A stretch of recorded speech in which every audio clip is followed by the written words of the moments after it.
Right, I'd like to call on Miss Oluchi Emenike to come up now and entertain us with some spoken words.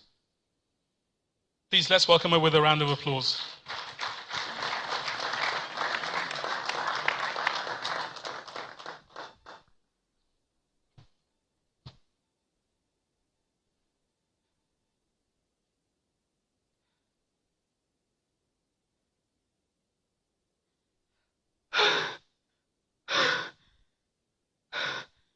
I fell asleep only moments ago, so why am I wide awake? I pinch myself. Is this reality? Where am I? What is this place? A land divided by many waters, with trees, with sturdy branches that brush the belly of the cotton clouds and blue skies. Their leaves of verdant green. I stumble through the vegetation, searching for any sign of civilization. Eventually, I break through the barrier of trees, and behold, a world so familiar, but so distant. And I see children. They wash their hands of the labor they endured beneath the glaring African sun. They leave the streets and enter classrooms. They replace their tools of labor for pencils to write and books to read. Their once bloated bellies are soft and plump with breakfast.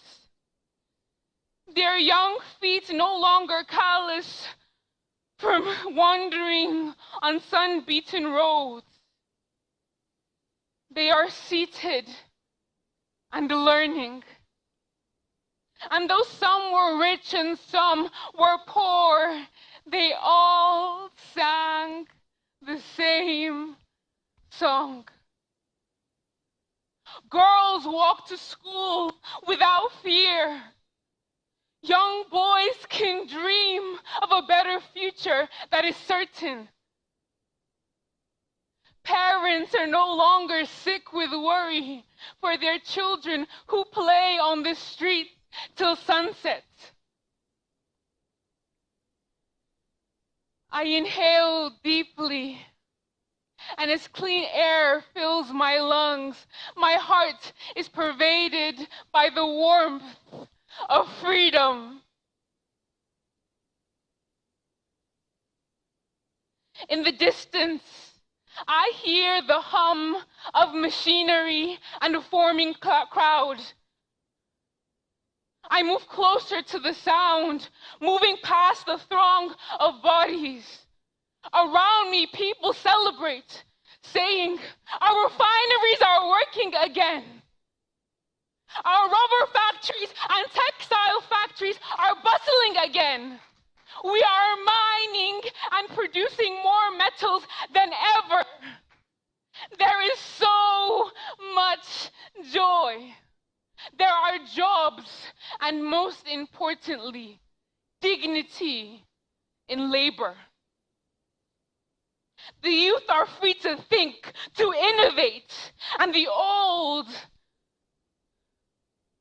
they have legacies to nurture, to cultivate. And I see men and women, each looking different from one another, yet the unity amongst them is a force stronger than language or culture. Their difference is a fuel for the raging fire of their success. They sing and dance in the streets, hundreds of languages melting into one beautiful symphony. And I see streams flowing from the north to the from the south to the north. People drink from clear waters and eat from the fruits of the land. There is no strife, no kidnapping, no rumors of war, just people celebrating in peace. And I see men and women with bodies strong and healthy like the oak tree. They stand firm in trying times, not letting greed soil their garments. People think of what they can do for the nation and not what the nation can do for them. A land of patriots who are not ashamed of where they come from. They no longer danced to the neo-colonial tune of brain drain. And I see a leader, a man of dignity, honor, and integrity. He's the driving force for the success of the land. His cloak is not tainted with corruption, tribalism, or nepotism. And I see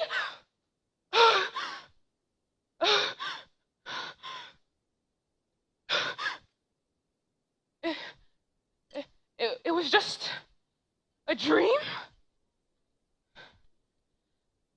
The Nigeria of my dreams. I look into your eyes and I see that you too have had that same dream, and you, and you, and you. Oh, this cannot remain a dream. Can I really leave that utopia behind and return to the reality that the sunrise brings? No! No! Who can make this dream a reality? Who can dream as I have dreamt and turn these images of sand to firm images of concrete? Dare I dream?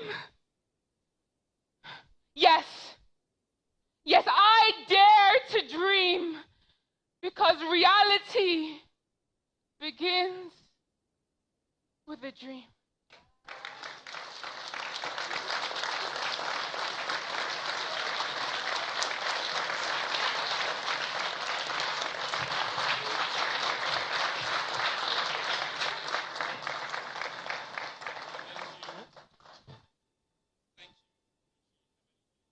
I'm sure we will agree that's a very, very powerful, powerful performance. We're a nation. Thank you. Please, let's give her another round of applause.